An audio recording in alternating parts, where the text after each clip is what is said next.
Hello, hello, hello, and welcome to another episode of NFL 101, episode 22.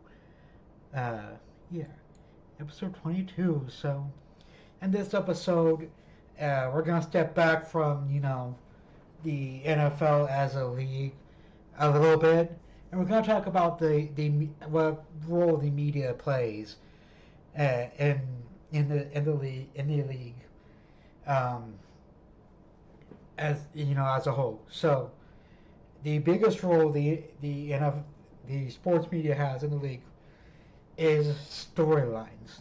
So these these people sit there and talk and scream their heads off about, oh, this player has this many yards, this player has this many interceptions, or whatever stat they choose to, you know, oh, this team lost for the first time this season. So they what the NFL media does, or what the sports media does for the NFL in particular, and for sports in general.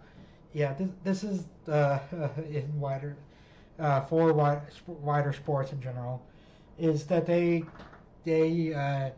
take what happens on the field and extrapolate meanings from it, so that we they also talk about news like players getting injured, um, you know, teams trading players, teams being sold and bought, or teams what the owners meetings do in the off season. Um, right now, as far as the NFL is concerned, it's kind of a dead month, and for the media is they don't get too much stuff to talk about. You get Aaron Rodgers signing here, or this player was traded to this team, or this player was released because of legal reasons. So it's kind of a month where we don't really get that much football news, and everything, every piece of news is in fact a milestone, which isn't a bad thing, because sometimes we need a break from the NFL. Okay, take a breath, take a break before we get into training camp at the end of next month, I believe. Uh, and preseason coming up shortly after that, and then the regular season shortly after that, and then you know then we'll get, as soon as we get to the preseason, the NFL media ball starts rolling. But anyway, the media doesn't really have too much effect on his play on the field, unless there is something egregious that happens on the field. Um, in the last episode, I think the suspensions, the when I talked about these suspensions, uh, sometimes the quote unquote fan suspensions that I mentioned. Oh, oh, never mind. It was just a trick of the light. I thought I cut myself. Never mind, y'all. But anyway, the quote unquote fan suspensions I mentioned earlier. Oh, I was looking at the wrong arm. Never mind.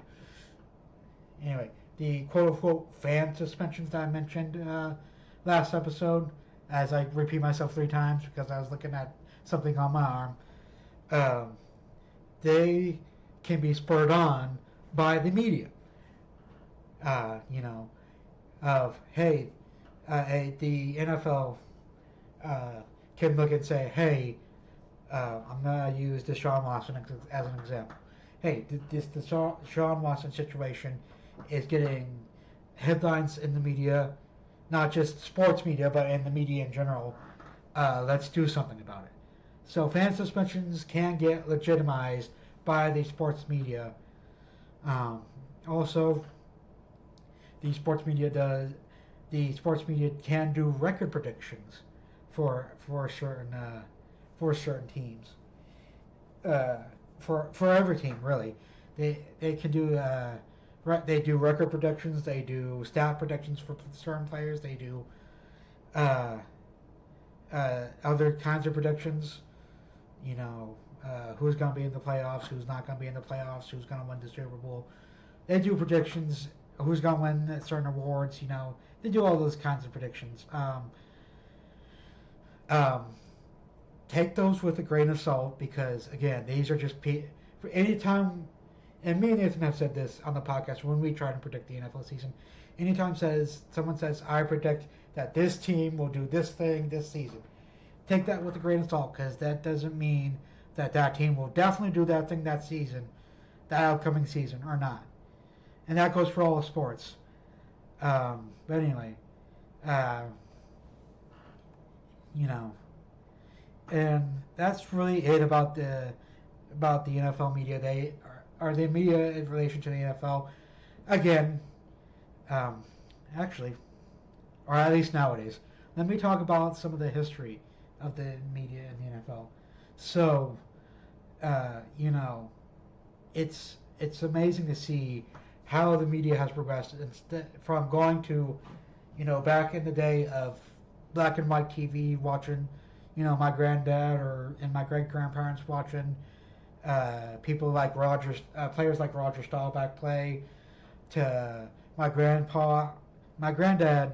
This is actually kind of cool.